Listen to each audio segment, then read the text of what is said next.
Listening to Coffee with Kenobi, you are, with Dan Z and Corey Club, the podcast you're looking for. This is, yes.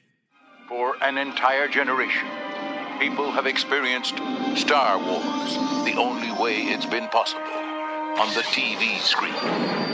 But if you've only seen it this way, you haven't seen it at all. This is the podcast you're looking for. We've been waiting for you. The force is strong here, even stronger than the coffee. At last! Where have you been? Welcome to Coffee with Kenobi. Here are your hosts, Dan Z and Corey Club. Hey, it's Coffee with Kenobi here live from the premiere of the Peoria Riverfront Museum Theater. I'm Dan Z, and with me is my good host, Corey Club. Corey, say hello to our live international audience via YouTube. This is our first actual live YouTube stream, and we are very excited about it. We are thrilled to see what's going to happen, because this is kind of a new one for us, isn't it? It is, and I think last year we tried to do this same thing. We had some interruptions and whatnot, but our original idea for this was to do really just a Facebook Live, and you kind of hooked us up with some local businesses and some local friends, and got a really fun experience going on here. Yeah, it's very, very cool. We're going to do a lot of fun things tonight. We have a giveaway. Tonight's show, we're very excited about Rogue One. We are sponsored tonight by Uftring Nissan. The good folks over there have got a lot of exciting things going on. Letty Schmidt is here with the actual white Rogue One Limited Edition vehicle. You probably saw the video that we did earlier today with our little review. Big props to Peyton for putting that thing together. Mm-hmm. It was a lot of fun. It's a really, really fun car to drive. Have you gotten a chance to peek at it yet? I haven't, but like you said, I saw the wonderful video we did, the video that Peyton did was an excellent job, and it was cool to see that because it showed all the features. You had to go for a little test drive yourself around the neighborhood there, and it looks like it's just a smooth ride. It's a very smooth ride. That's very nice. What a professional you are. Smooth ride. Smooth ride. Yeah. It's one of my favorite things about it is, as I said before, the kick plate, when you open it up, it lights up. It lights up. Which is super cool. Mm-hmm. Not only that, but like my drink cup holders in my car don't have the Rebel and Imperial logos on them. Do yours? They don't. They don't now, but if right. I'm ever lucky enough to grab one of those, then it will. Then it absolutely will. So right now, we're here live, as I said, at the Peoria Riverfront Museum. Rogue One, Corey, this is it, man. Exactly, and we've been kind of gearing up for this for the whole year, and we didn't really have too many things planned. It seems like a little more low-key, I guess, in essence. And, it was fun to be able to do some fun things like we did Force Friday. I got to do that for this, and we're able to meet with a lot of friends out there and do that, and we did some live recordings for that. And then, of course, gearing up for Rogue One itself, just all the media and whatnot coming out for that. Right. And so here's some questions that I have for you. Okay. Hey, by the way, can everybody hear Corey as well as they can me? Am I low? You're talking very quiet, and you're not close. Like right here. How does that sound like that? That's better. Okay. All right, this is the Bobby Roberts idea. Okay, so, Corey, what about Rogue One for you is so exciting that you can't wait? Like, what is the thing that you're most looking forward to? Well, I mean, obviously, we don't do the spoiler thing. Right. I think that. No, exactly. Co-founder. Yeah. I think my biggest interest is can they do like a side movie or a spin-off movie? Will this work? I think it's not necessarily a Skywalker-centric story. We know that going in. We kind of know a lot of the plot details going around the plot going in for some of the characters and stuff, but all this stuff is new for us, so it's going to be kind of an experiment to see if they can get this to work. Yeah, I have a good feeling about it. I mean, the early buzz I've managed to avoid pretty well, but obviously people are pumped. They were excited about it. You'll pardon me the awkwardness of the sound here. I'm going to post a live link so people can watch this with us, which is very cool. No spoilers. That's our thing. Oh, look. And there we are. Oh, apparently we are. It's already up there. We're already on there. And in Spanish. Okay. I guess we're already on there, and we're in a different language. Awesome. Okay. I don't know if that's how we did the settings or what. This is a very new thing for us. So. It's fun though, right? It's very fun.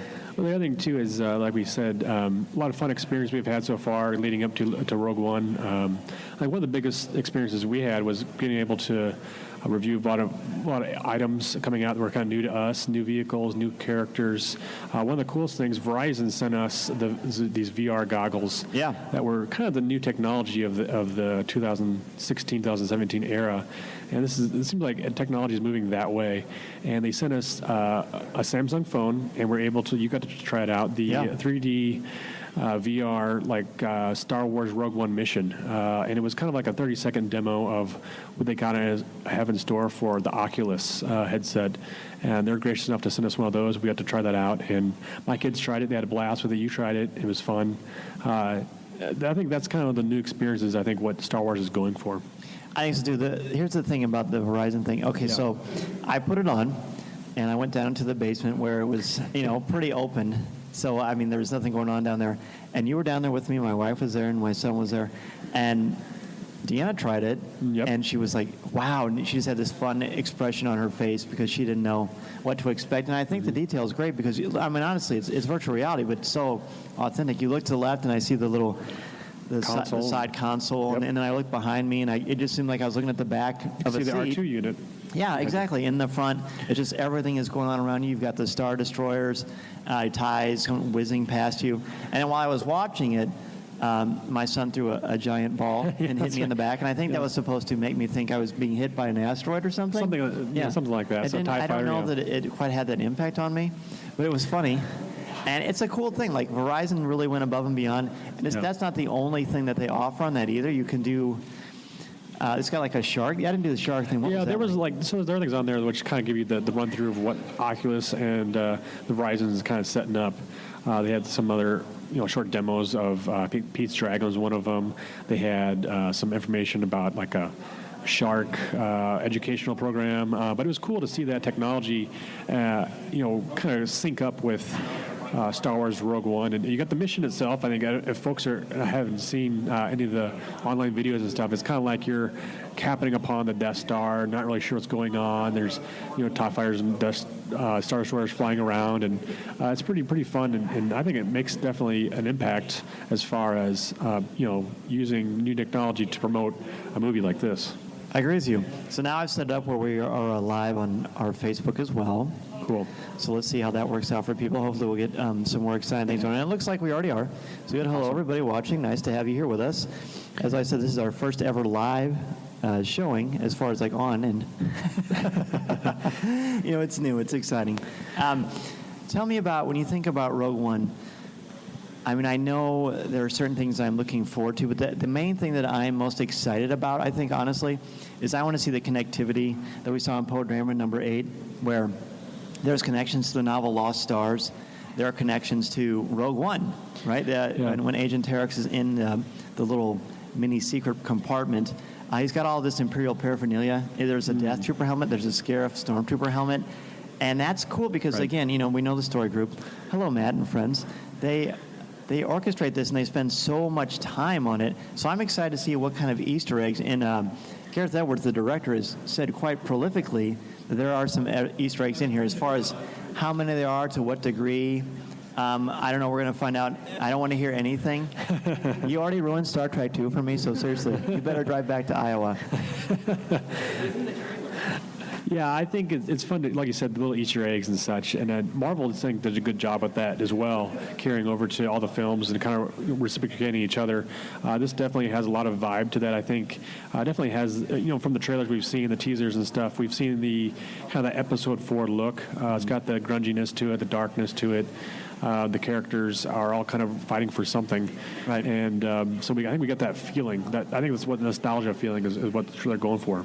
Yeah, and I think for me also the electricity of knowing that I'm seeing the Death Star again, and the Death Star is always something that captivated me from A New Hope. Whenever Han and Luke, I mean, basically the movie's in 3 acts, kind of anyway, and when they are in the Death Star and Han and Luke have their Stormtrooper armor on, and they're just going through those big hallways and the trash compactor and just the design of everything. That I was always so enthralled by that. Rebels is obviously taking on that look. Yep. And their Star Destroyers. And we're going to see a lot more of the Death Star than I think we've ever seen, if that's possible. And I am thrilled for that. Like, that's crazy to me. That's the thing, too. Like, the Death Star has always been that central kind of figure, I guess, for the Episode 4. And that was, like, the main reason that they're doing what they're doing in this and their motives. And this will just see it all over again and kind of get to be able to see as far as the characters interacting with it. And it seems from the trailers and stuff, it seems larger to me than it did back in 1977. Which does the Death Star? Death Star itself. Yeah. Someone of my students asked me the other day, if, and all the posters, of course, you can see the Death Star through the cloud, yeah, through the like atmosphere. Kind of horizon. Yeah. And he said, well, if the Death Star is that close, why isn't it thrown off, the tide and stuff like that? And the answer that's interesting. is that this is science fantasy, not science fiction. So it doesn't have to necessarily make sense for it to make sense. Although I do appreciate the analysis of that, and I believe later in the show we're going to talk to the Peoria Riverfront Museum's planetarium expert and guide, and she's going to tell us a little bit about kind of the science of Star Wars. Again, if you are out in the area, we are at the Peoria Riverfront Museum in Peoria, Illinois, sponsored by Upstream Nissan. We have the actual Rogue limited edition vehicle here for you to look at. It's a gorgeous car.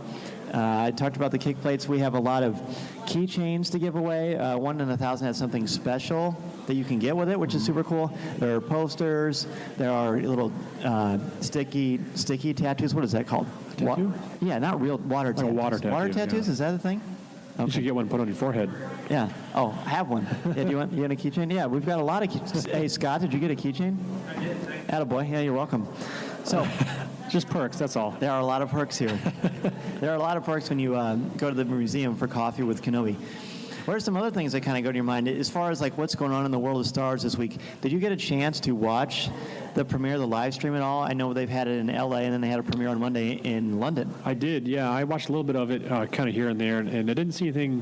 It seemed like every time I got on to watch it, it was like cutting to commercials or kind of showing the ambiance of the crowds and stuff. And sure. But I did see some of the highlights, photos and stuff afterward. They interviewed a lot of the actors. I did see one with Cassian Andor's character. Forgive me if I forgot his name, but the actor was very emotional, I guess, at getting the part and being in the film. That is his name. Right, the actor's name. Yeah, Diego Luna. Diego Luna, that's right, thank you. And he was very appreciative of being a part of Star Wars and being just in the film in general. I think for him as an actor, it's a big franchise to be in part of. I think a lot of actors are very gracious of being a part of such a big world. How do you feel, as a quick interlude, how do you feel about looking at yourself while you're talking? I don't like looking at myself. I'm a beautiful man, but, well, only somebody touched. If I look at you, you turn to stone. Is that how that is? That is a different mythology, okay. but I do understand the trying to tie everything together. That's a nice illusion. Thank you. Speaking of that, today in the local area where we reside, in the Peoria Journal-Star, we did an interview early in the week for them, talking about our show and how we started, where we're at now, and kind of where it's gone from there. What are you doing? I'm trying to screenshot. Oh, screenshot. Oh, look at that. Something fancy. And so they interviewed us. It was really fun, about a half hour. And then we went later to there, and we went and got some pictures. Photo shoot. And so we knew we were going to be in the newspaper. What we didn't know is that we made the cover. Yeah, that's funny because we were gracious enough. They approached us, the entertainment section, wanted to interview us, just local. I think it was fun to be able to sit down. We sat in a coffee shop of all things, and we were able to just talk for a couple hours about what we did, just enjoying the local scene, I guess, and kind of some of the roots we got started and whatnot. And they posted it last night, and this morning was in the print. So.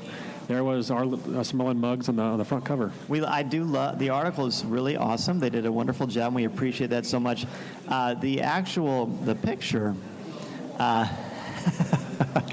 Hey, it's my wife has had so much fun with that, and I appreciate why, because it's just a different one, but it was funny. It's cool. I mean, a lot of people like it. I'm sure it's caused great humor for people. And here's the other thing too. There's an actor known as The Rock, and he has a not so flattering picture of himself way back when. And I know what you're talking about. All celebrities are kind of getting those, and he has fun with it too. I think it's appropriately enough just to laugh along with it and have a good time and just keep on rolling with it. Is one of us The Rock in this? I'm The Rock. You're The Rock? If we're splitting things up. You're more like a roll. Hi, Aaron. Aaron texted me. Hello, buddy. Good to see you. Wish you were here with us. Aaron, of course, our host of Rebels Reactions. And I'm sure that the things that are going to happen in Rogue One, we hope, will have ramifications from Star Wars Rebels. And I'm pretty sure Aaron is going to want to talk about that, so make sure you check it out. We also have Lattes with Leia with Amy Ratcliffe and Dr. Andrea Letamendi. Yep. Is a wonderful show, doing a great job from their own point of view, and they're intelligent. And we got Jeff and smart Matt funny. doing comics with Kenobi. Absolutely. You want to hear everything about going on in the comic book universe of Star Wars. Those two are as good as it gets. And then we have our originals, Legends Library with Randy and Luke. Yep. And they look at the different books from the Legends line, which is, of course, not canonical, but it's where it kind of set the stage for everything. Mm-hmm. And it's almost like a big canvas for them to pick and choose from. And it's gone very, very well. Well, Dan, I'll ask you a question for Rogue One. We talked about this earlier, and we were able to, just sit around and talk before we came over here, and we were talking about, how it will kind of go as far as Star Wars will go in the mythology of how it kind of ties together. Not everybody is clued into what's going on as far as the storyline and whatnot. Can you talk a little bit about that, maybe? I can, but I'm going to take a brief interview here. Our good friend David is here. He's with the museum. He was gracious enough to have us here. And David, welcome to Coffee with Kenobi.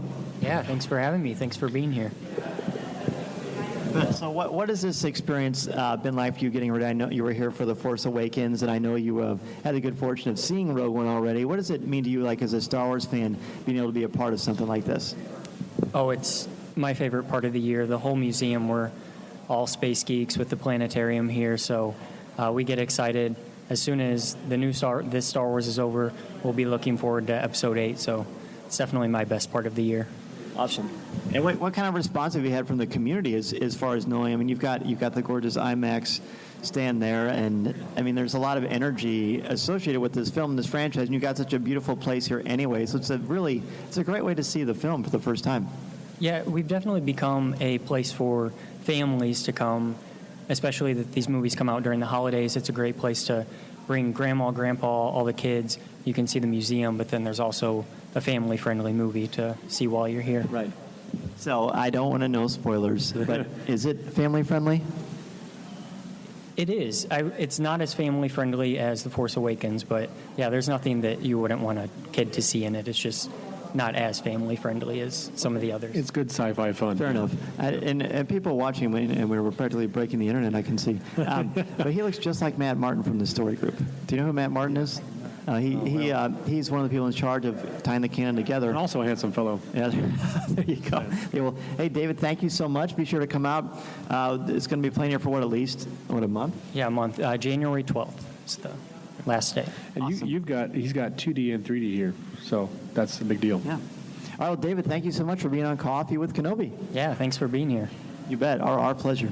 So you had just said something to me. I did. You'd asked me about mythology. Well, I mean, yeah, it's interesting because you can easily tie in, an episodic, if you want to call them episodic, film into Star Wars mythology and tie it into the Skywalker story and the other characters obviously mixing in that.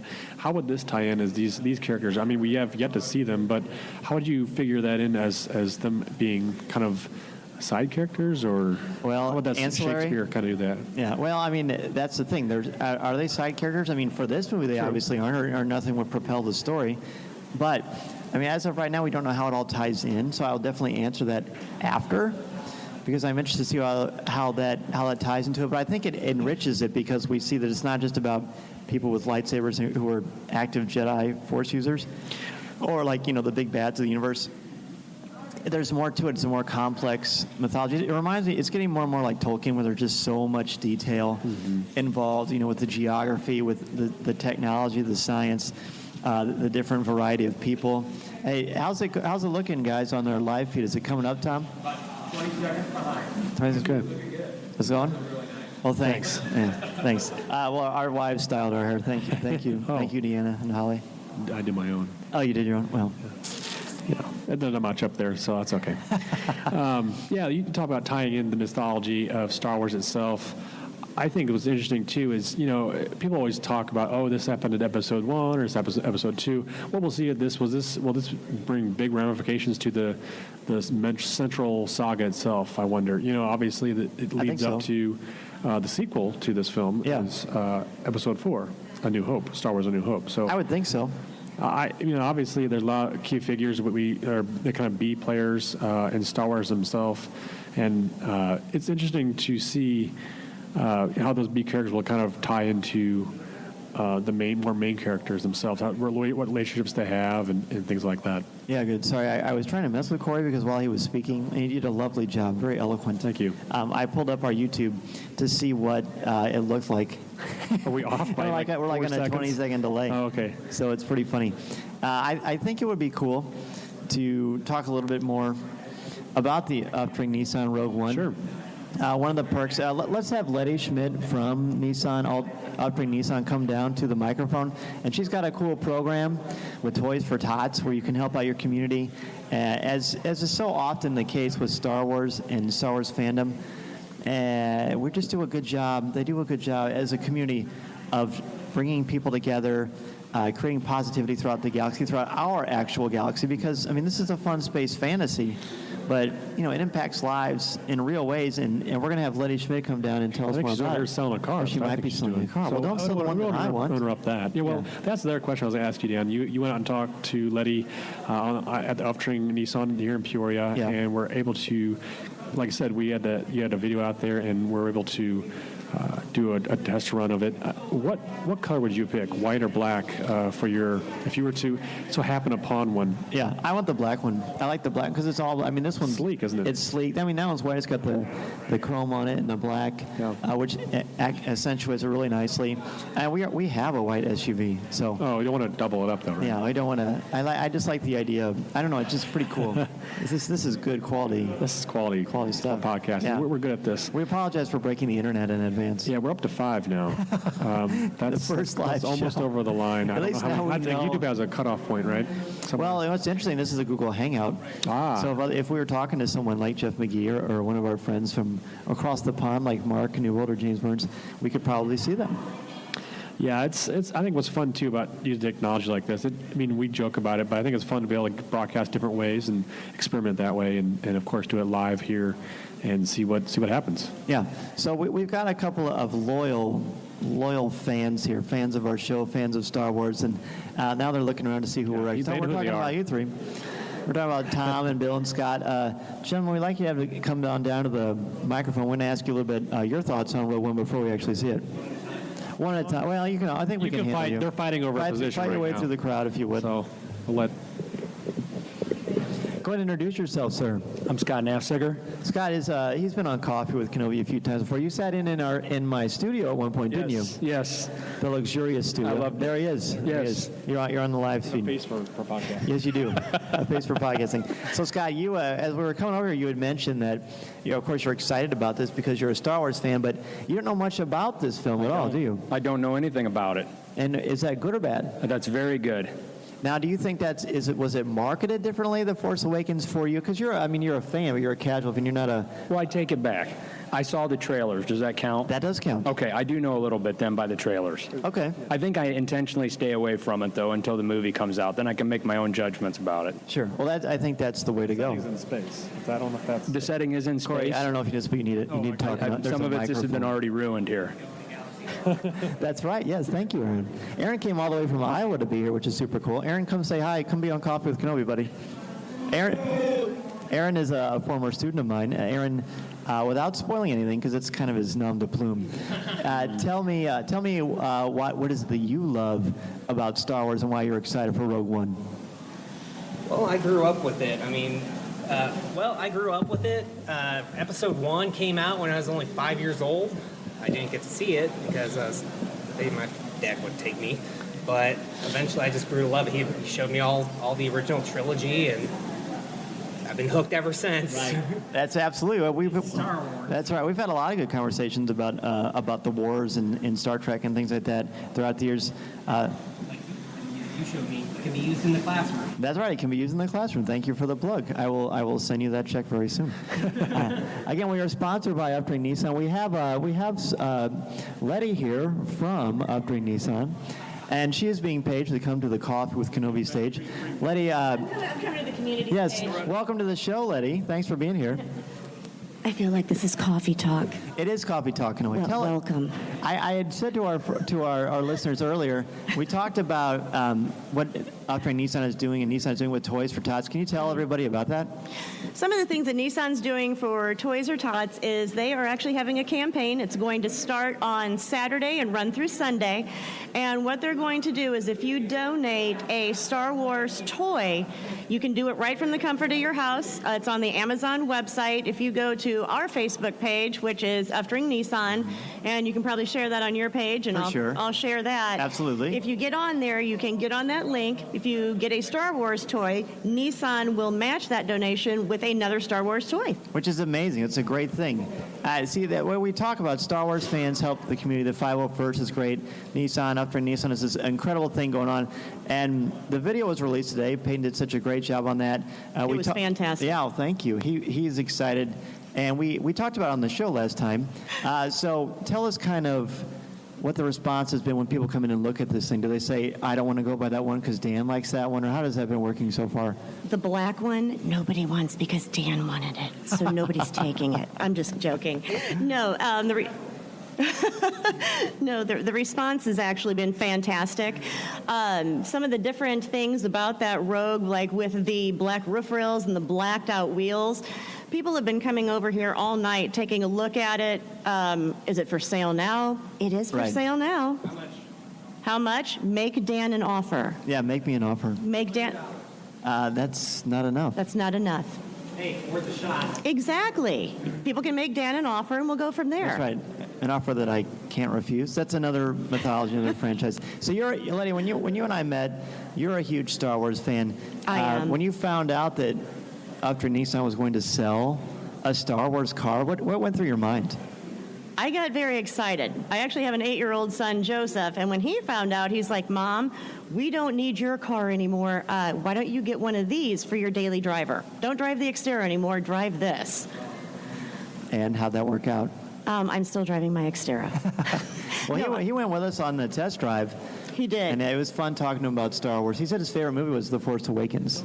It was. And he has his Christmas program. That was a good movie, but I've heard this one's better. Oh. I've heard rumors that this one's better. Well, we are rumor free, so we will just have to wait and see. We're in an hour and 10 minutes from seeing it, and now I think Corey is getting revenge on me because when we had our live show at Star Wars Reads Day, I had to stop and go around it and follow my son around, and so Corey kind of had to walk the rope for himself. I'm over here looking. And he's looking at the car. What do you tell? The car's nice. Tell Letty what you think about the car. But remember, what do you think of the car? You need the microphone. This is a podcast. Interview me now. Yeah, so I think I looked over the car, and we were just talking about how much we can't think of any other products that have Star Wars included, like so much as a brand of Star Wars itself, and it transcends different products, different marketing, merchandise. I mean, I think last year I don't think they had anything necessarily that was Star Wars centric so much as this, and Nissan has kind of blown it out of the water for us. It is. I was going to say, I know from an automotive manufacturer that Nissan is the first one to do anything of this kind. That's true. And that's what, I mean, we had obviously the wonderful opportunity to do stuff with Disney and Lucasfilms, and no other car manufacturer has been able to claim that. It's cool. I can't wait to talk to Steve Sansweet and see. I mean, he has the world's largest Star Wars collection. I mean, I think, and I've been to Rancho. I know he's got room for one of these. I can help him. You can't have his black one, but you are welcome to take this wonderful white one right here. That's right. And Steve, it comes with a cup of coffee, so that's exciting. It would come with a cup of coffee. I will provide you with a cup of coffee. There you go, deal. Well, Letty, thank you again so much for being here and bringing this incredible vehicle. I can't wait to see what the response is going to be. It's going to be huge. People are going to walk out of the theater all fired up, and they're going to see this. So I'm excited about it. Yeah, we are too. Thank you so much for being on. No problem. I appreciate it. Absolutely, Thank you. Absolutely. Well, let's bring Do you have to come back? He has to come back. Well, speaking of come back, Tom Gross. Come on, Tom. He's no stranger to this show. He's been on a few times with us. As we say that every time. I'll go ahead and get him. Thank you so much again. Thank you. You're welcome. Right? Oh, it was. Oh no, that's not good.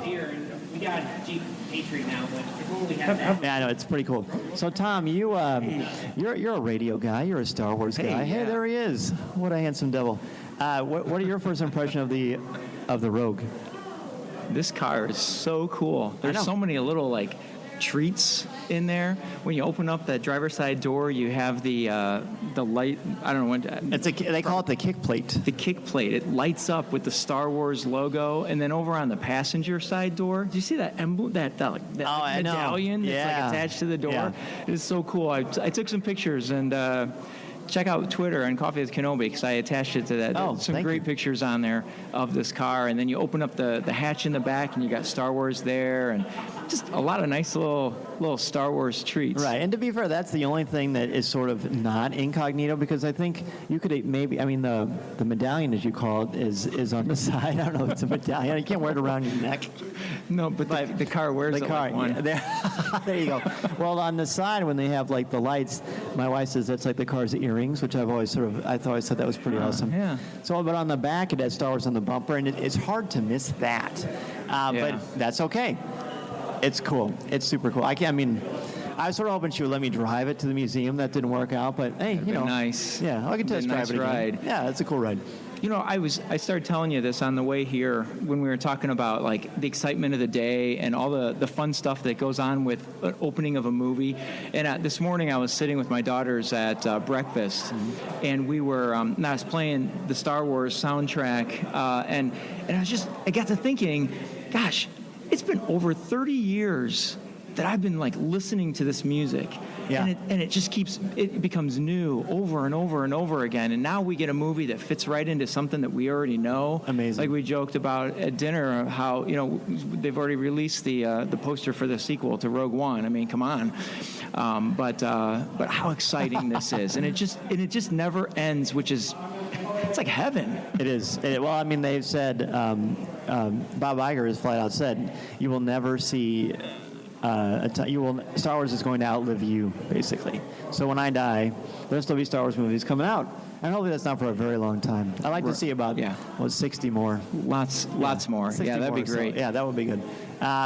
Who else do we have here? Tom, we're an hour and 6 minutes away from a brand new Star Wars film. And we were talking about this earlier, the excitement level. There are times when it hits me, and there are times when I'm just thinking, okay, let's do this. I mean, where are you on that scale? And we'll have Corey down here to talk about it soon. Corey, you are still the co-host, right? Okay. Sorry, I'm just mingling. He's the schmoozer. I knew it was going to happen eventually. Yeah, to answer your question, I just, where am I? I'm ready. I'm pumped. I'm ready to just walk in there and sit down, and I don't know what to expect. It's not one of the core. Right. And we haven't had anything other than the core, so I don't know what the intro's going to be like. I don't know what the music's going to be like. So there's so much to look forward to. But I tell you one thing, when Corey sits down here, I want you guys to put these glasses on. Oh, yeah. And I want to see what these look like. I need to snap a picture so that so we can Thank you for saying that. We'll see what these are. Hang on. Yeah, David was kind enough to put the glasses here. So, David, thank you for showing us this. But these are the options they have for 3D. We've got this right here, which is, of course, the Stormtrooper 3D. Let's try it on. Photobomb. Oh, see, Letty's got him too. Corey is the Rebel. There we go. Oh, I didn't get you. Oh, sorry. Smile. All right. For those of you who are listening to this 4 years later, we are wearing sunglasses. This is 3D we're wearing our glasses. 3D glasses. Yeah, there's another one, too, that's pretty cool. I'm going to do that. Switch over to the dark side. Mm-hmm. Or no, I guess you're on the dark This side. is the new trooper that I think, the most excited about. These are the Death Troopers. The Death Trooper. Don't I look scary? You look kind of scarier than you usual. got like little. Yeah, this is like the green lights. dimples there. Hasbro's kind enough to send us a number of exciting merchandise. And the Death Trooper helmet, when they speak, these light up green. They're super cool. Oh, that's nice. These are nice. These are nice collectibles to have. And Star Wars, as you know, is quite awesome when it comes to collectibles. And there's been a lot of cool stuff that's come out for Rogue One already. Yeah. Well, we were just talking about this last week. Oh, cool. Yeah, we talked about this last week about new stuff coming out as far as the next wave of figures and merchandise, and we kind of were taking our little trips around the stores and whatnot here and seeing new things. Anything that's caught your attention? I mean, the AT-ACT. That's on your Christmas list. That is the Coffee Kenobi Christmas list. Yeah, that's right. and it's amazing. You know, we talked about this before. It's actually on sale for $100 less on Walmart. It's $200 now on Walmart.com. I saw that. I was like, wow, I still can't You're not buy changing that affiliates, are you, from Walmart, Target to Walmart? No, we're still uftering Nissan. Walmart is not sponsoring the show, but no, it's a beautiful thing. I would just like the fact that I can't wait to play with it with my son. I mean, honestly, this is one that I would open up and I wouldn't even think twice about it. That's interesting because, the other thing about it too is the technology has come so far, as far as them not walking, and then back from 1977. Yeah. Did you have the AT-AT? No, that's the one. That's the one collectible that I've always wanted. I've never had. This one is my brother had the one. This one's the upgrade. Yeah. Are you okay with that? Am I? Yes, I'm more than okay. I mean, the old one might not be as malleable and have as much playable value because I'd be more worried about it. I know, it's exciting. You have to keep in mind too that if people are standing in line now, you don't want to use data. They can listen to this later in the comfort of their own mobile device. There you go. Yeah. So this is the thing I wanted to ask you about. Sure. And this is the thing I've really been thinking about. Last year around this time, when we were getting ready to watch Rogue One, I know how I felt that day, the night before, going to the theater, moments before the lights went out and the screen came on. Compare how you feel now to how you felt last year. Well, I mean, the other thing, too, we had, 2 years, maybe almost 3 years before we actually saw the film itself. And this has been kind of like only a year within wait time, I guess. It had been, how many years before we actually saw another Star Wars film? I mean, 2005 to 2015, but 1983 to 2015 for Return of the Jedi to The Force Awakens. The other thing, too, is it just almost seems unprecedented as far as we're getting another Star Wars film almost every year now. And it's becoming a commonplace to talk about it and to see merchandising and to get excited for films. True. All right, so here's the thing for me. Before The Force Awakens, I was kind of a wreck. Like, I don't usually get that nervous about things like that. Hardly ever. I had a hard time eating. I remember going through the drive-thru, and I was so keyed up. Did you get your tickets yet? Go up there and ask for David. Yes. Okay. So we're just doing a little bit of side stuff here. I was so angsty about it. Once we started broadcasting, I felt fine. You may have been the opposite, but I felt really, really good about that. And then, yes, it's good. And it was just hard when the lights went out and it said Luke Skywalker has vanished. I remember putting my hand like this and putting my hands on my knees and I can't believe this is happening. I looked over at you and you were laughing, and I was laughing at you. I know. There was the other thing too we talked about.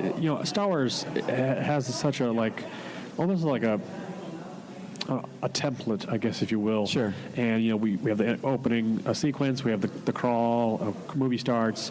We'll just still have that. We'll still have that ambiance, that feel of it being a Star Wars film. I would hope it still would, because we read some of the books, the media and stuff. Still start off with a long ago, a galaxy far, far away. They're ringing a bell, apparently. I don't know if that's something. 1 hour. We're 1 hour away. That's the 1 hour bell. 1 hour bell. Okay, gotcha.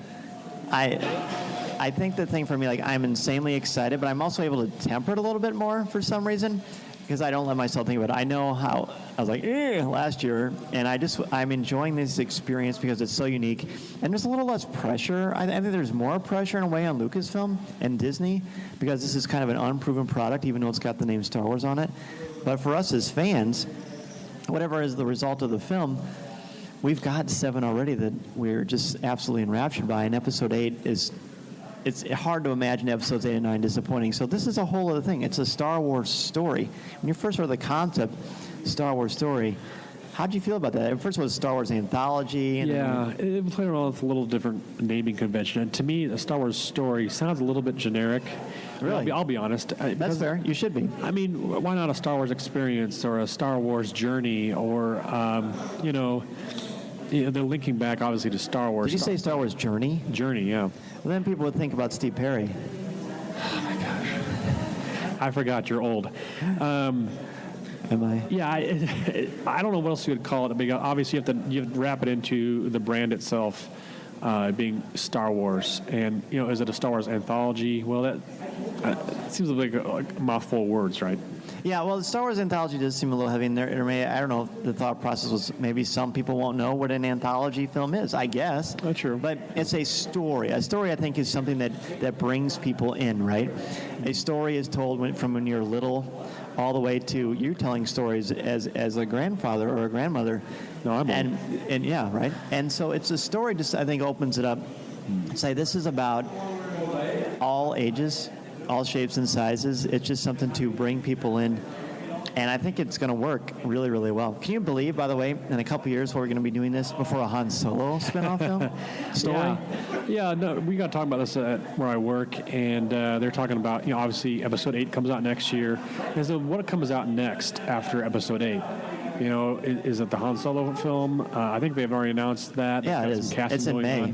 Yeah. So that comes out in May. Then does that next fall? That's as far as we officially know. I personally like this December thing because I like the fervor of Christmas and the holiday season. Doesn't you wear your coat to the movies and then I just like cold, yeah. the days between Christmas and New Year's Eve. I just love that families go to Star Wars together in the theater. I just think that it just reminds me when I was a kid what we used to do with my mom and my brother, and it's just something I'll never forget, and I can't wait to do that with my kids. And two of them are going to be here pretty soon, which is awesome. We're going to have a lot of fun experiencing this movie. Well, that's what I was going to say, too. I mean, like we say, there's so many different generations of Star Wars fans now, and even as kids are growing up with Star Wars, they get to enjoy, obviously, Episode 7, Force Awakens. They get to enjoy Rogue One. These are going to be their films that they went and saw for the very first time, and that was their first experience as a Star Wars film. That's true.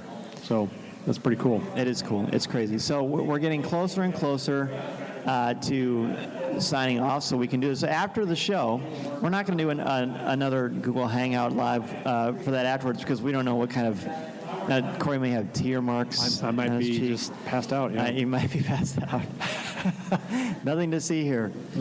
I don't know. We're gonna definitely record, and we're gonna splice this at the end of the show, so we can share with everybody our initial thoughts. Later, in a few weeks, we're going to record a big review show like we did last year for The Force Awakens, still our most popular episode of all time, by the way, by a large margin. So we're hoping to do that again with Rogue One. So we're definitely going to break it down. We're going to give it a little bit of time, we're going to see it multiple times, I would presume, and just kind of let people soak it in. And because there's a lot of things that are going to happen, a lot of implications for the Star Wars universe, and I don't know. I'm excited. Like I'm ready to go in there and sit down and just kind of get ready for this experience. We're going to see X-wings again, TIE fighters, the classic Stormtrooper armor, the Death Star, the threat of the Death Star, the omnipresence of it in the galaxy, in the atmosphere. It's so cool. It's just really going to bring it home in a new way. Well, that's interesting. You brought a good point that with the fact that you were going in with excitement and whatnot, but. You mentioned earlier, Episode 7 was a big shift in how you're sitting down and seeing the film. The Star Wars Rogue One, the excitement is building, but you said, is it different? Is it different? Like, coming out of it, it's like, are you going to be as impacted emotionally, I guess? I think so.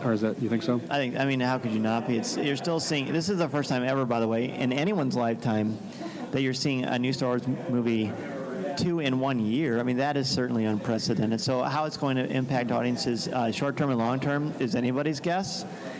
But I know it's just a very unique thing. I don't. People worry sometimes about burnout, and I can see that with I can see that happening, but I don't think it's going to happen to me because I think if you create a life for yourself where you've got, obviously you want to watch it and you're going to soak it in, and the stuff that we do, we're obviously very involved in expressing our fandom.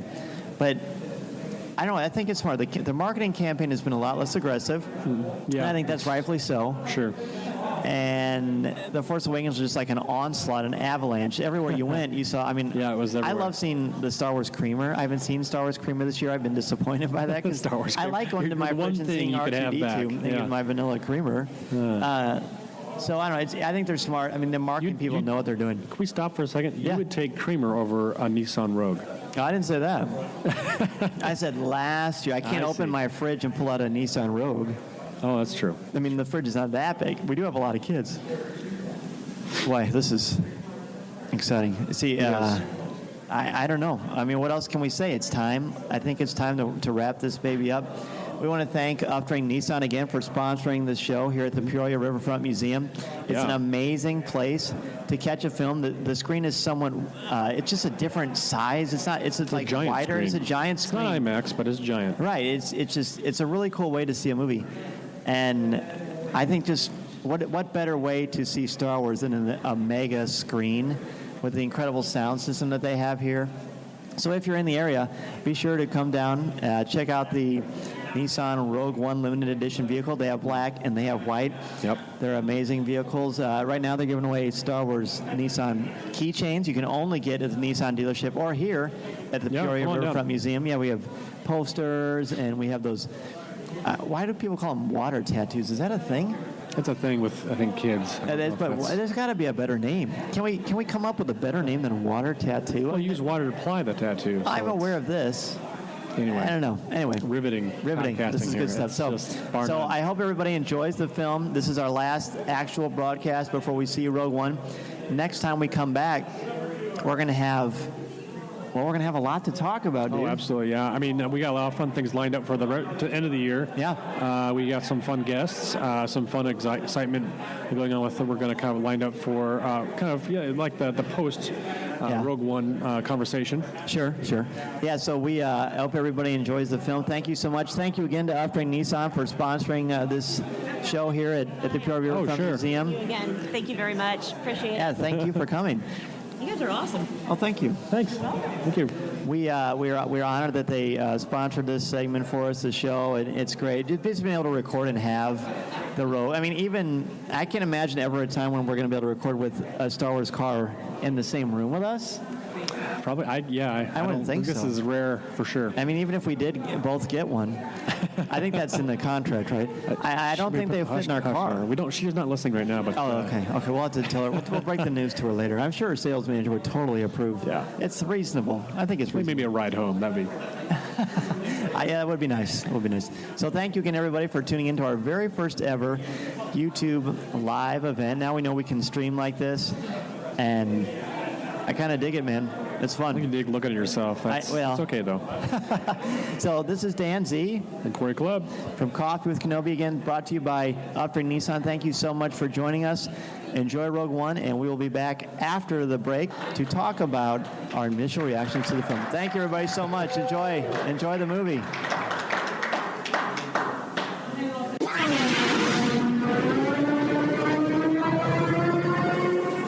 Luke, you're going to find that many of the truths we cling to depend greatly on our own point of view. I must be allowed to speak. You've taken your first step into a larger world. Wow. We just got out of Rogue One, and we are actually, this is pretty cool. We're sitting in the Rogue One limited edition car from Upstream Nissan. Thank you again for sponsoring us and letting us record inside this. It's like its own little studio, which is great. It's like soundproof. It is soundproof. All right. Go. Just go. I'm going to go first thoughts. I think overall, it was a great film. It was a lot of fun. The characters were great. So much new stuff. I mean, I was excited to see all kinds of new places, planets, the characters, old characters coming back. We have Tarkin, which was a huge. Oh, I did not expect that at all. That was one of the best reveals. It was almost my favorite character. Isn't that as weird as much as that is? Cool. That's cool. But yeah, overall, I think K2SO is my favorite character. Really? Before I jump in, we have Tom's back with us, and then my brother-in-law Bill is here, and he is definitely an insider and a movie aficionado in front of and behind the camera. So it's awesome that he's here. But Tom, go ahead, man, take it away. I turned to Corey. I sat next to Corey during the movie, and I as the credits were rolling, I was speechless. I have to admit, maybe got a little misty-eyed at just being overwhelmed with everything that came at us over the last 2 hours, from some great cameos from characters we know and love to surprising new characters that just made us laugh. We fell in love with them, and in such a short time span, we came to maybe even have a little hatred for some people, or even deeper hatred for some characters. it just did everything that I had hoped it would do. I really am kind of speechless and trying to absorb it all, but it was phenomenal. Can we just back up a minute and just say this might be a podcasting first because Dan and Corey, Coffee with Kenobi, are sitting inside a Nissan Rogue One. That's probably that nice warm sound you get, like a studio sound. You're sitting inside a Nissan Rogue One, inside of a museum with the line for the next movie wrapping around the car waiting to get into the 9 o'clock show. That has to be a podcasting first, a Coffee with Kenobi first. Yeah, for sure. And that beautiful studio sound is the Nissan Rogue One from inside this wonderful interior. And we were just trying to figure out if it has reverse neutral drive and hyperdrive in this car. That's the only thing. Okay, well, just wanted to set that stage again because that's pretty incredible. So tell us, your initial thoughts before I jump in here. My initial thoughts on the movie is, wow, let's just agree that this movie went there. This movie is a tremendous addition to the Star Wars canon. And for me, being my generation, when I saw the original Star Wars, it was called Star Wars. And when you guys saw it, your generation, it was called New Hope, or it expanded into New Hope. 1981 it changed. 1981. And so this movie, I think, satisfies both of us. It makes the original 3 Star Wars pictures even deeper and more meaningful. This is definitely an expansion on the franchise, and I think a very, very good one because this movie went there.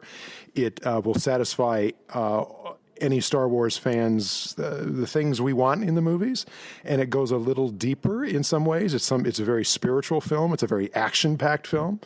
It's a standalone film in many ways, and I think the audience for this is, again, I think it expands, the age, as we've aged with the Star Wars franchise. I think this satisfies a very broad audience. Well said, all of you. If I had one word, if you said, describe your reactions or like what this movie's about, I would say the word is sacrifice.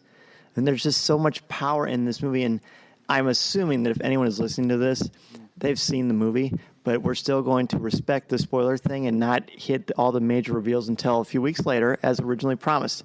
That being said, it, like you said, Bill, it went there, and it's very textured. It's not mythological almost at all, which I found fascinating, really. It does expand this canvas of the Star Wars galaxy uniquely because now we have real texture. Now it's not just about Skywalkers in a particular group. There's no names, quote unquote, that do incredible things. Without them, there is no Red 5 Luke Skywalker blowing up the Death Star. The way it's explained, and I am actually kind of speechless because I don't know what, like you said, Tom, this is what everything you expected. I don't know what I expected, and I don't even know if that was it, but it was better. Do you know what I mean? Yeah, and I'll say, too, you said it didn't have a whole bunch of, spirituality to it. There was a lot, I guess, in some sense, but not as much as we've seen in other Star Wars films, I think. But the aspect of love, like I said, sacrifice, it's almost, like I said, I feel speechless because we see some connections to these characters, and they all just work together for a common good, and it is hopeful. It brings hope to you as a fan through this movie. There's a film they can accomplish their mission, they can do what they're set out to do, and along the way they are just impacted by each other. Right. Well, real quick, let's hit high points and things that maybe didn't work as well for us, just to kind of be realistic. Sure. High points for me, there are many. The reveals of characters that we know and love were pretty special. There were 2 in particular that I really liked. That just was very amazing. Vader was here, and no joke. Yeah, he is. It reminds me of when we did season 2, episode 1 of Rebels, and we saw Vader in all of his splendor. Mm-hmm. This is it, and he packs a punch. It's hard to talk about this without giving too much away, but I'm just blown away by the texture of the environment. The fact that they took the technology from 1976 when they made Episode 4 on Star Wars, and they made it in there, but made it seem like current and dated at the same time. It didn't feel like I was watching a 70s film, but all of the elements were there. It was there so much. Gareth Edwards' attention to detail absolutely blows me away. And I haven't even talked about the characters yet. The thing that I keep going back to in my mind, I mean, there's so much, but as we're sort of sitting here and letting it all out, I'm just kind of curious if anyone else was just hit hard by all of the different settings in the first 15, 20 minutes in the movie. I mean, how many different places did they take us in this? That kind of blew my mind. But and I want to kind of address what Corey had said, and I completely agree that you leave with this sense of hope of the rebellion, and we learn sort of the origins and where some of these people came from and who they were. But leave no doubt, at the end of the movie, the Empire is powerful, and so it just sets up that Episode 4. And was it you, Corey, or maybe it was your dad that said, I want to see Episode 4 now. I want to turn around and just let's go there, because this just ramps right into that. If it's even possible, A New Hope feels different, but in a good way. Like the fact that R2 ends up with the plans, and you know what went into that. I mean, I know it was intense.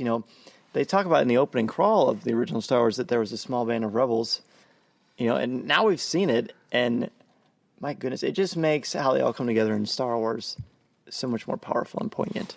A small band where one feels like 100. Yeah, exactly.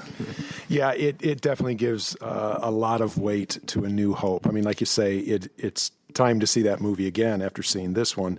And I think without, let's just talk about the movie structure for a minute without giving anything away.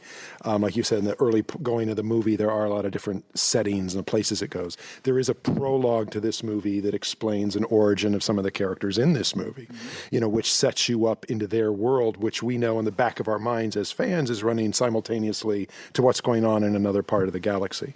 The interesting thing about this from a script point of view, and from a directing point of view, let's just talk about the tone and texture of the movie. And it'll be really interesting to see what your fans, Dan and Corey, think about this. Without going to specific spoilers, we're talking about the nature of movie and film and how it's drawing them in emotionally. And I think what Edwards has done here, the beginning of the movie is very much a handheld. It's very dark in places, and I'm talking about light and dark and shadows, and it deals with the fractious nature of a growing rebellion. In other words, there's a rebellion against a power, but it's not a unified rebellion, as these things aren't, historically speaking. And there's different ideas and different things going on. And like you say, we go to all these places and just see a band on the run, basically. And then there's even some, considerations. Do you keep the band together? Do you split apart? What do you do? And this movie answers, as a story goes, you could almost teach this movie as history. There's some things you can think of, many battles, in Western culture, in ancient culture, that kind of are reflected in this film. So there's a lot of, actual story in here that, just goes right deep down into the human condition, the human nature, and the nature of conflict itself. And I think they handled that very well. So that's not to go too far afield and say it's still not a movie, but wow, what a movie. Tell me about the cinematography of this thing and sort of how, just from a filmmaker's perspective, what did Gareth Edwards do that is going to make this film stand out for a long time? Well, I think you're right. I think it has a very intimate feel at points where it needs to be intimate, and it's very handheld, and it's very, visually, it's not steady. It doesn't know where it's going. Things shake around. People move around. Things blow up. We go different places. Then all of a sudden there's a stable moment, like when the Empire comes in to show its strength or whatever, where it's, it's broad and it's done in wide shots and it's scale and scope. And our heroes, seem impossibly outnumbered against that scale and scope, yet they continue to rise like up a ladder every step of the way, and visually as well. You notice the visual changes as we slip from darkness and shadow into more light. Mm-hmm. And as we, go to the different places and climb the staircase. And there's a lot of dialogue that is simply about, you go and you do something and then you figure out what's next. So I think for a lot of fans who, one of the great things about Star Wars is people experience things in their own lives that relate to this movie franchise that they're fans of. And I think a lot of people are in places where they can feel hope within themselves because these characters are stating it as well. Being in the desert, not sure you're going to get through, and we watch them rise up and rise up and rise up and rise up. I mean, this film does go there, and that is the best part about it. It's a very mature film. Mm-hmm. And what Edwards has done here, obviously it kicks his career in Hollywood into high gear, and I wasn't expecting that. I didn't know. I was so pleasantly pleased with this film, the maturity of it. And, like you say, the visual structure and the storytelling of it, that, it's something to contend with. I mean, it shows you that the Star Wars spin-off franchise is just expand it, make the whole thing stronger. And that's great for fans. That's great for these films. It's great for Disney. So, onward and forward. Yeah, it's interesting because we're talking about like the tone and things. This did not feel like a Disney movie to me. I mean, we're talking about some of the other things that maybe aspect of the other thing that I guess maybe was a low point for me. I mean, there's a lot of high points, but I think that one of the low points was the music. I think it was a little off. The cues are a little bit off, but maybe that's, like you said, Bill, that unsettled, not sure where it's going rate. The music, I think it was beautiful, but it also in points it was like it would kind of stop or kind of start. And then an action scene would come along, and then it didn't feel like a John Williams, which it shouldn't. It's a different director, but maybe that's the whole tone of the film. Now I think about it and convincing myself that maybe that's not true, but the whole tone of it was a little bit different and off to me in that respect. Tell me about your high. You haven't mentioned the high points yet. Going in, I felt really comfortable of not knowing a whole lot, and I felt pleasantly surprised about the whole film itself. I kept finding myself going, oh, look at that. Oh, look at that. Look at these characters. Look at these visual effects. Everything was just really coming together. It worked so well. And the storyline, to me, the trailers don't portray what the storyline truly is. I definitely got a different story here, a better story than what the trailers provide, which I think is good. I mean, it's good to market. It's good to put things out there and promote things. But I think it's also good to grab a hold of your story and kind of keep that secret and then let the fans experience that in the film. And I really felt like I was truly seeing a film without spoiling it for myself. So I felt really content there. That's neat. And you mentioned, is that your low point then, the music? Yeah. You know what's funny? That was probably my highest point. Really? That's why we're co-hosts. We're balancing the car. We're balancing the Rogue One here. Yeah. I thought just from beat one, I just thought this music is so beautiful. To me, it completely echoed John Williams in an uncanny way, so much to the fact that I thought, I'm good with Williams not doing any more Star Wars movies. And this guy is on the pulse of it. He brought some stuff from Attack of the Clones a little bit. There's a ton of stuff from A New Hope. Of course, The Empire Strikes Back with Vader's theme. And I thought it was so spot on. I thought it was frightening how spot on it was. I mean, I just thought, this is something, like, I enjoyed this score more than Force Awakens. And I love The Force Awakens, but this was just, I don't know. What do you think, guys? Wow. I guess I'm kind of in your camp, Dan. The music fit right along with it, in my opinion, and I felt like it added to the action in several scenes, and it even sort of told a little bit of the story with me as familiar tunes or familiar, I don't know the musical terms, but as some of the familiar lines of music came in, and I would almost make a realization of, oh, that's who that is, or that's what that was, or things like that along the way. I have to say, when I think about a low point, and I know, Bill, you wanted to address the music as well, but if I had a low point, and this is going to be really picky because right now it's hard to have one, but the low point that I have is as I was sitting there watching, and I wouldn't change a darn thing about this movie, but I wondered, can I bring my 9-year-old daughter to this who's dying to see it? And I'm going to, but we're going to have some conversations before and after about what she's going to see, and it'll be a great opportunity for fiction and nonfiction and what's real and what's not, and we're going to have some tears. I have no doubt about it. So if there's a low point, it's kind of hard for the younger audience who's fallen in love with Star Wars, with Force Awakens, and has now gone through it all. But with that said, I wouldn't change a thing. 4 years from now, it wouldn't make a difference to my oldest daughter. So that would have to be my low point, if that is even a low point. Yeah, that's an interesting point. And to Corey's point about the music, Are you going to balance out the car? I agree with you, Corey, but in a way to disagree with you, because I think what you're locking onto is that fractious nature that this film does not rise. And Williams tends to float stories, forward, and they're more mythological and they're larger. And this movie is down in the dust. This is how... this is an origin story, and the music is chopping away just like the characters are, and you get those moments of rise, those moments of victory where you sense Williams, and then you get this brand new idea where it senses these characters together and individually, where, like I said, when I say it's spiritual, I mean these characters are reaching for spirituality that we don't see fully realized until the characters of the next film. In some cases, they might even be faking it. We don't know, but it's working for them. In other words, they are trying so hard to hang on to that hope by every thread they have, and they each individually walk that path. And the music, has those tracks for each individual character. So if it feels uneven, and again, I say it's because it's the nature of rebellion itself. It doesn't come together in a pretty or unified way, and here is really showing the origin to everything. To your point that it would be difficult for a 9-year-old to see this movie, I agree. And I think that maybe, again, one of the best things about it, because this movie will grow with fans.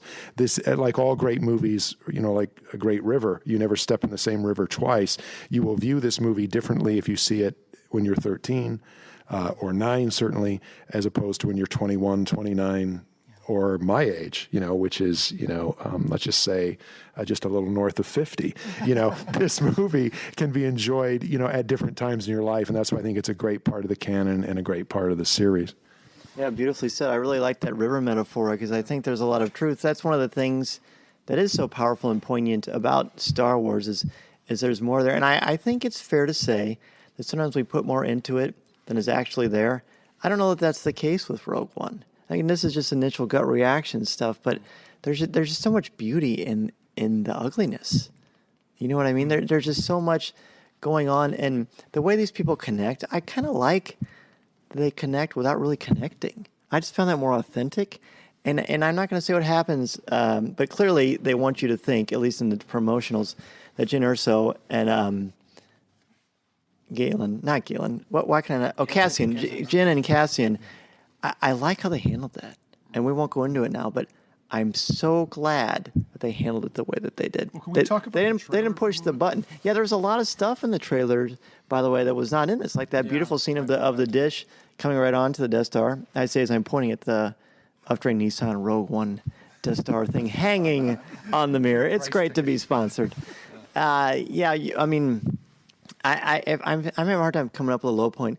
I don't think it's a perfect film by any stretch of the imagination. In fact, there was about 15 minutes where I just thought, I'm not sure if I'm gonna like this too much, and then I just forgot about it, and I just kept thinking the same thing.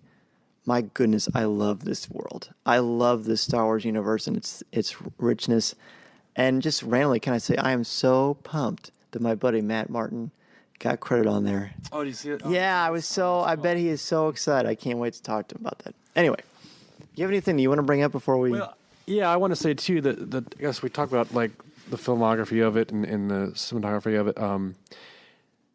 it's not a traditional Star Wars film. It is Star Wars, but it's so the much way, like it well, isn't. I don't want to give away too much, but like you kind of said, it jumps from place to place in the beginning there, and I'm trying to figure out like really what are they going for here. I mean, we're seeing some things pop on the screen, and like I don't remember seeing.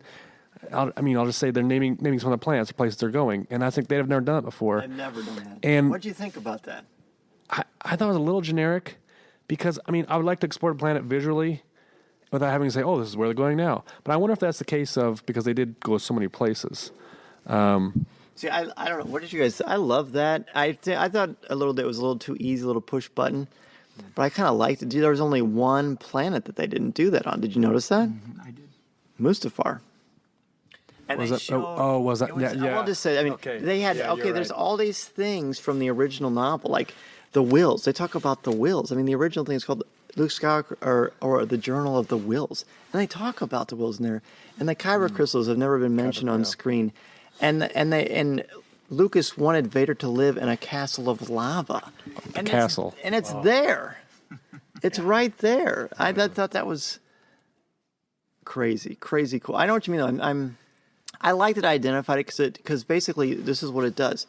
People who don't necessarily like Star Wars are gonna like this probably because of the gritty. I think it's too easy to say it's like Saving Private Ryan. It's not like Saving Private Ryan. Saving Private Ryan is about real things. This isn't about real things, but the ideas and the ideology and the points they're hammering, especially in this political climate and world we live in, blew me away. And it's not an accident. No, it's not an accident because it's based on historical insurrections going back to all time, and we can draw it to the current political climate around the world, or the one 1,000 years ago, or in the Dark Ages. It doesn't really small skirmishes, big skirmishes. I just think it's interesting that all the characters here are working toward something, and they don't necessarily even know what that is. This is a very mature movie. It's a very well-handled movie. And anyone, like you say, with the Star Wars franchise, anyone who may not be a fan, this film, you have to be a fan of movies. You have to be a fan of history. You have to be an aware human being, and this movie is going to work for you. So in many ways, it's an entryway for people into fandom. Like, obviously, you guys here are all super fans, know every little bit of every in and out of all the canon that there is across many platforms. For a lot of people, and I can tell you the way my experience of the way Hollywood works.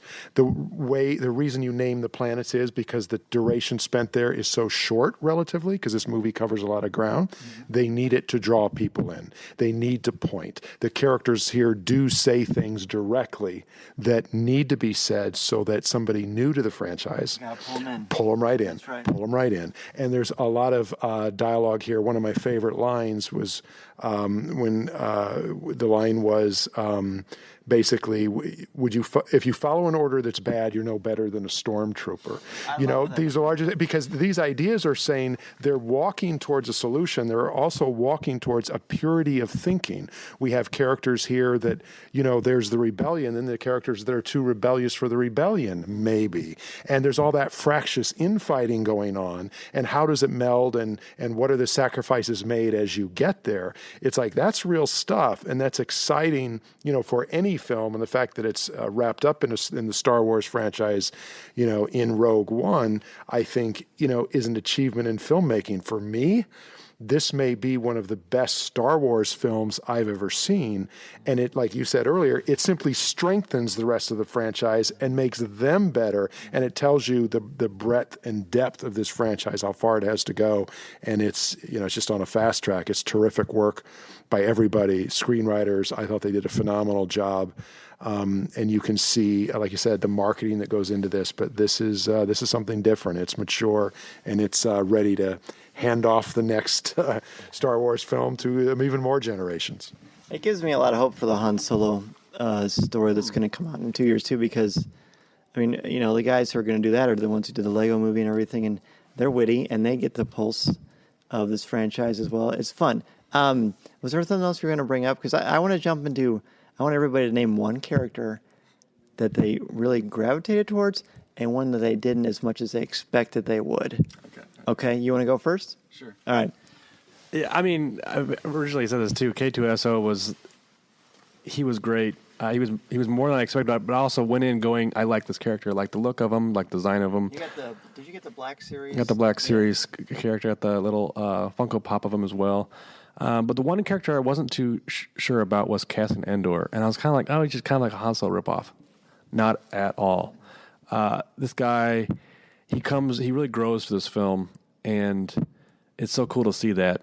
Is he dashing? Would you say? Is it fair to say? He's dashing in his own respect, I think, but he's not there to be dashing. Mm-hmm. He's there to carry out a mission, right. And you see him struggle with certain things, and he's the one that most surprised me the most, I think. What about? Oh, I guess you did name them both. All right, go ahead, Tom. The one you gravitated toward the most, and maybe the one that you didn't resonate with as much. Let's see. The character I probably resonated with the most, surprisingly to me, was Cassian.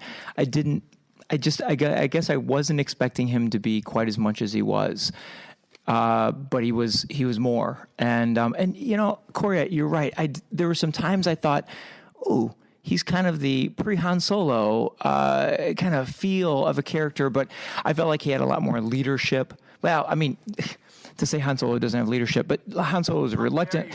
He was a reluctant leader, whereas Cassian, he was a leader straight up, and surprisingly really enjoyed him. The character that I don't want to say disappointed me. I just was kind of expecting more screen time or wanting more screen time was Orson Krennic. I felt like maybe that was because Tarkin was so powerful in this movie. Maybe he just overwhelmed the character of Orson Krennic.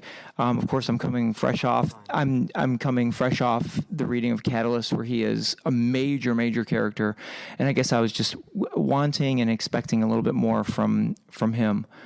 Okay, you guys have to help me out with all the names, knowing the pilot of the ship that kicks the whole thing off. Bodhi Rook, yeah.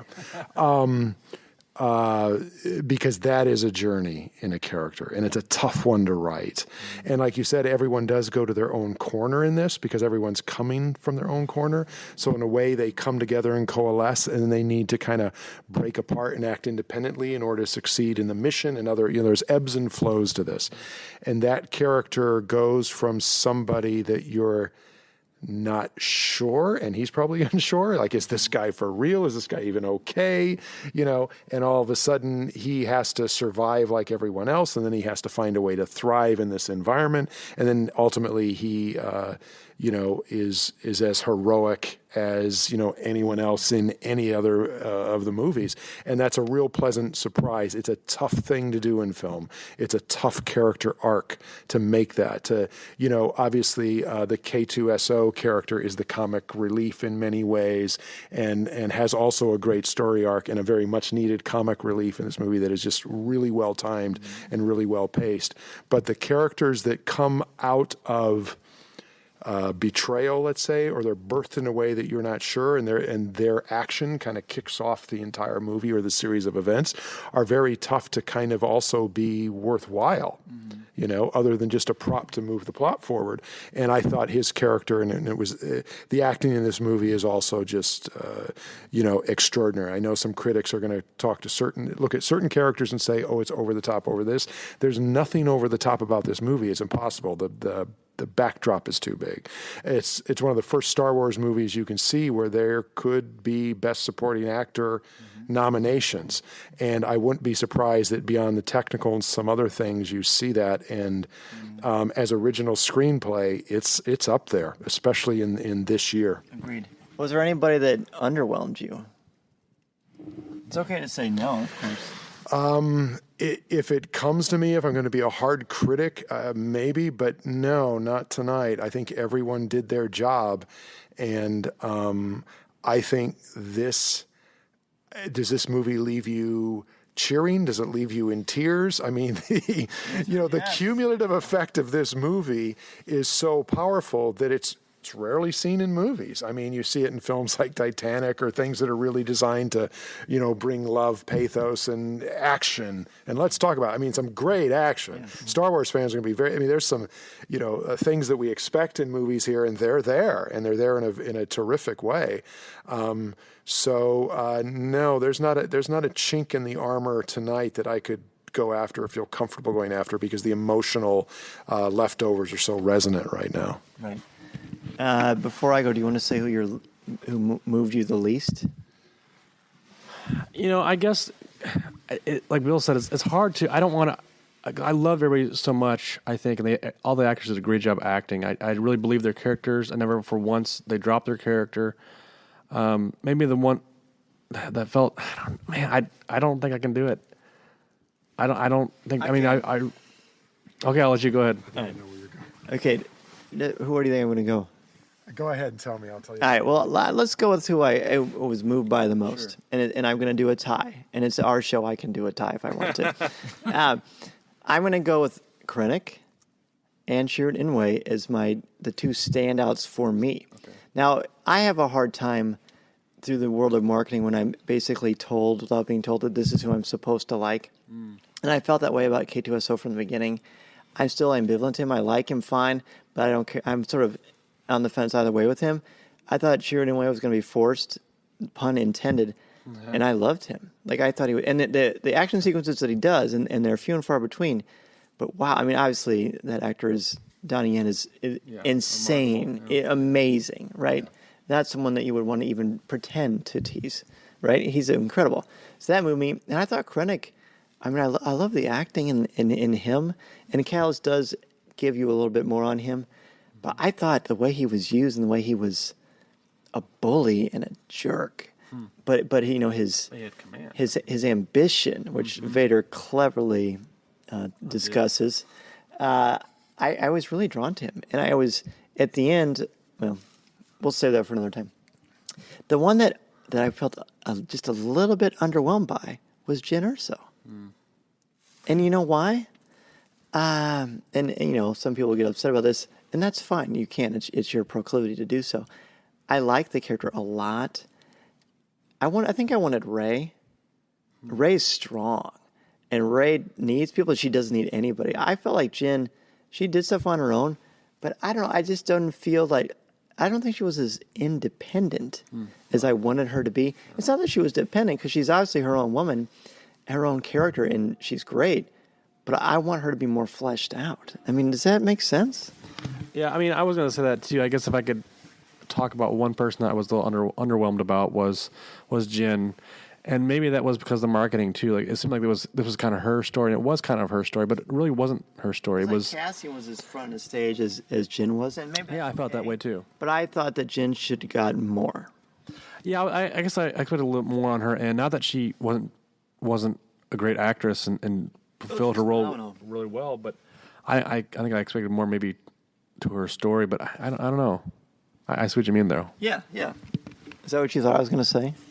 No, but I'm surprised by it, and I'm thinking about it right now, and I'm going to have to disagree again because of because in other words, this movie is an origin story on its own, and I think Jyn's origin is less clear and pure in some of the other characters we've seen in the other movies. There's a real ambivalence here.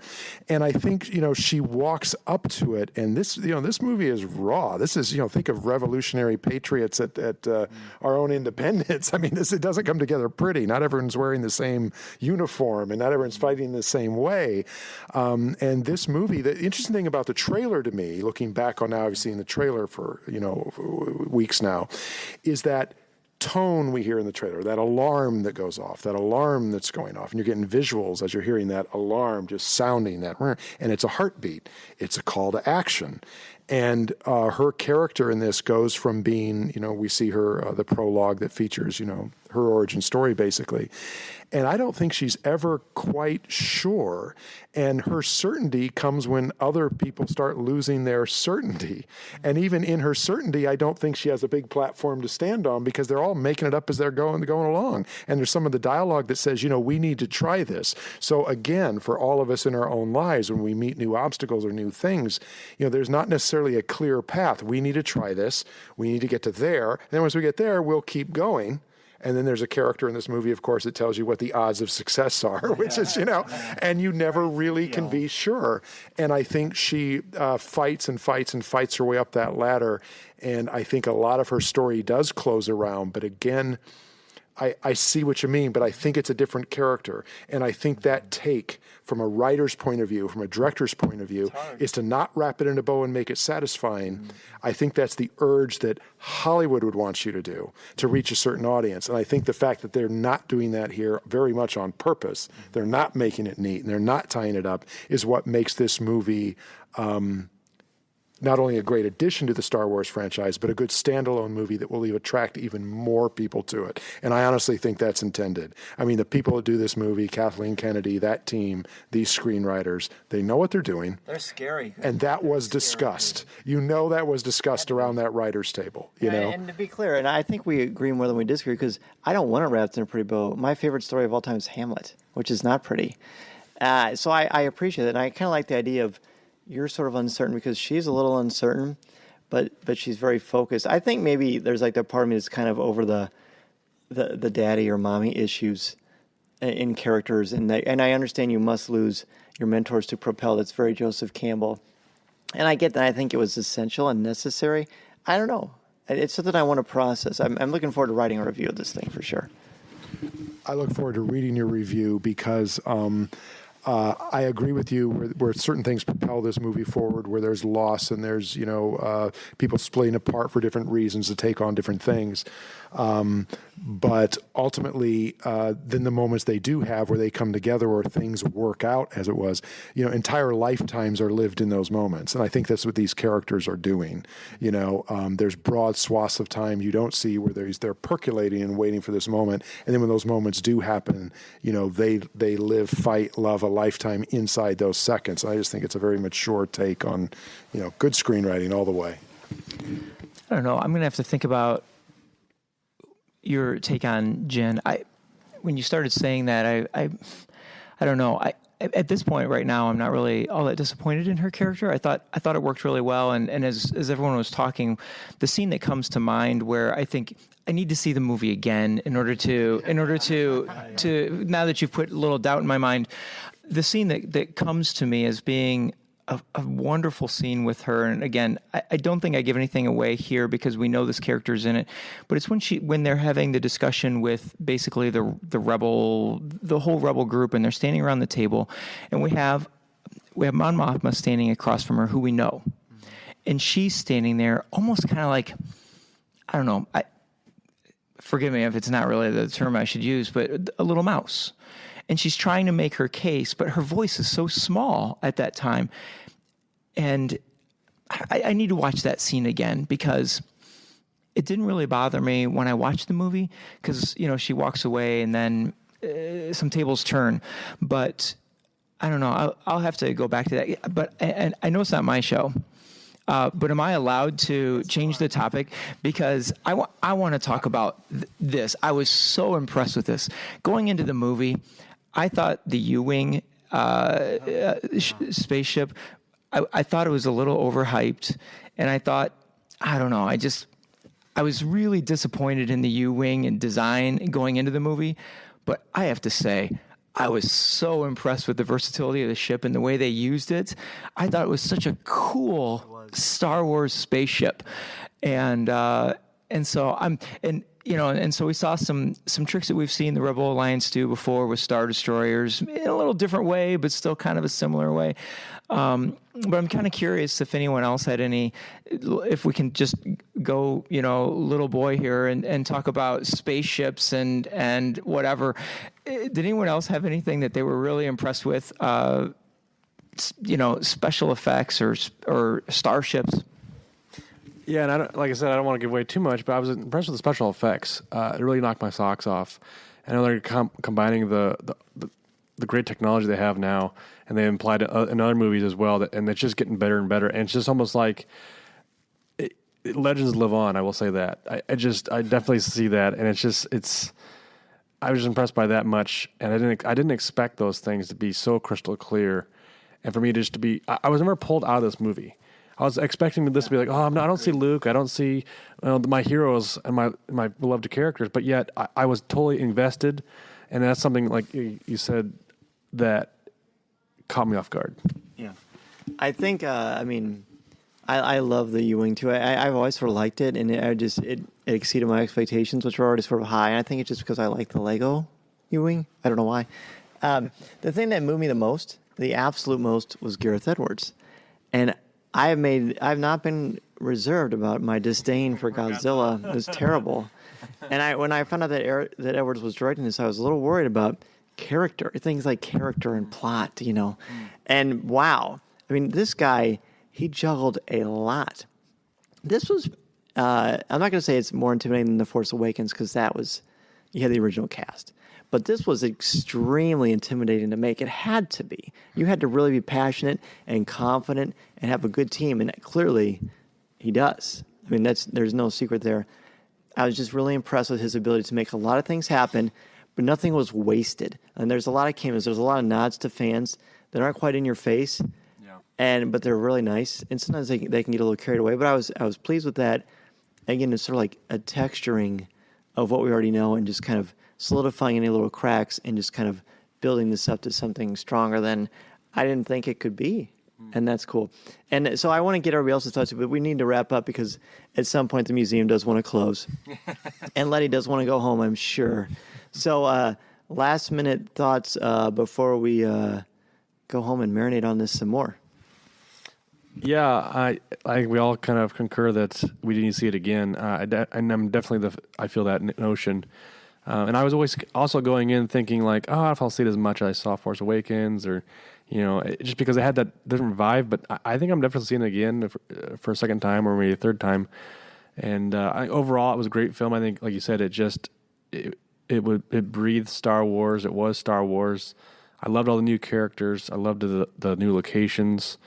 Every aspect, like you said, I like the way you said nothing was wasted. And like you said, it's not a perfect film, but also it does a really great favor to the Star Wars saga. Can you rank it with the and I just kind of rank it? Really oh boy, that's hard. I don't like that, but if people are gonna do it, so let's just do it. Rank it. Oh, I don't think you can. It's hard because it's like it wasn't like I've said this before. A Star Wars film was like getting your favorite plate at a restaurant. You're getting, the side of mashed potatoes is John Williams' music. You're getting director debut of George Lucas, and you're getting the characters. And you're getting that plate in front of you every time a Star Wars movie is made. And you get those three things, and this wasn't those three things. It was three different portions of that meal, but I ate it up, right? So it's different for me. So it's hard to rank. I mean, I definitely liked it a lot. Was it better than Force Awakens? No, I don't know. How do you compare it to Force Awakens? Because that's the thing everybody's doing. Oh man, I think that's a lot like saying I'm gonna say like Mickey Mouse or Bugs Bunny. I mean, they're not. Really the same. I'm gonna say it is not better than Force Awakens. Okay. Oh, look at him grimacing. Well, see, you took away the entire ranking of all the movies because I was just going to say it's the number one Star Wars story. You take it outside of the mainline trilogy. I don't know how to rank it with that. I don't know. It's a cop out to say it's equal to the excitement and everything else of Force Awakens. I think as a great story. It's right up there with some of the best ones. And the thing that I'll leave with tonight is I'm just trying to figure out where in my schedule I'm going to fit in a viewing of this again. That's what when I want to break, when I give my mind a break from thinking about the movie, that break goes to when can I see it again.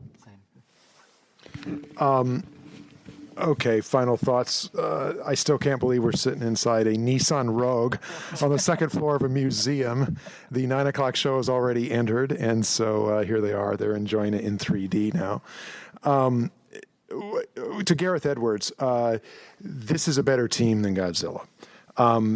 Talent in Hollywood, talent always rises to the top. He's clearly talented, but this is a better team, and it's good for everyone involved in this, and certainly for his career. I'm not the fan of Star Wars you guys are. I am a film fan across a broad range of movies, and I could not compare this to the other Star Wars films, which I love for all different reasons. And the reason is because Rocky is a boxing movie, and so is Raging Bull. There were times in this movie I thought Scorsese was behind the camera. There are times I thought John Woo was behind the camera, and those are all compliments. And there were times I thought George Lucas was behind the camera in the original, Star Wars. And that is a tough act. That is a high bar to jump over. And like you said, this must have been incredibly intimidating for this team, but they did it, and they did it well. But they are different. This is a different movie than the Star Wars franchise, yet it dovetails so nicely into it that I just think people are going to be extremely pleased. And I'm looking forward to hearing from people who aren't fans of the franchise or haven't been introduced to it yet, or a new generation that's going to come in on this vision of it, because there is a change now in the Star Wars franchise, and that's that every movie that happens in the timeline past this one now has a different weight. You will not watch those movies without thinking about those characters that kicked this entire thing off and made their struggles and their heroism and their sacrifices and their journey to allow the rest of the Star Wars franchise to basically begin. Yeah, I mean, you guys are all so eloquent, and it's such a pleasure to be talking about this with all of you, because that's one of the things I've always said about Star Wars. It brings people together, and just the way we have different ways of looking at this, it's going to be wonderful to see what so many people think. I'm kind of in a weird place too, because it is like, I like the Raging Bull Rocky comparison, because they're parallel, but they're not on the same track. Man, we are good with metaphors today, aren't we? It's kind of what we do. And it just moved me in very unique ways that I did not expect. And Star Wars is legitimately different now. The Force Awakens complemented it and sent it to the next level, but it's still Star Wars. This is like, Star Wars is redefined. Like, it legitimately is redefined. And I'm not someone who just likes the latest thing. In fact, it's sort of the opposite sometimes.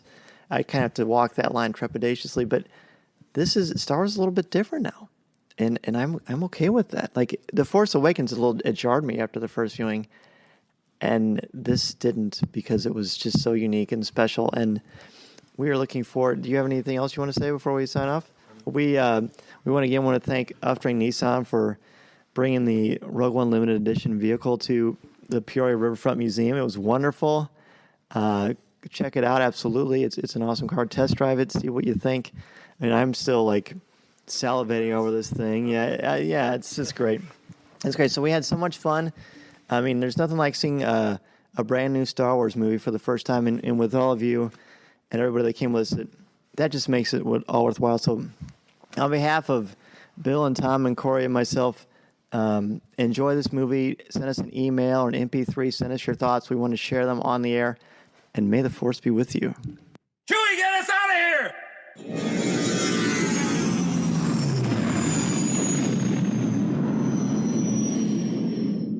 If you would like to respond to our question of the show, have a comment, or just want to say hello, send us an email or MP3 at feedback@coffeewithkenobi.com.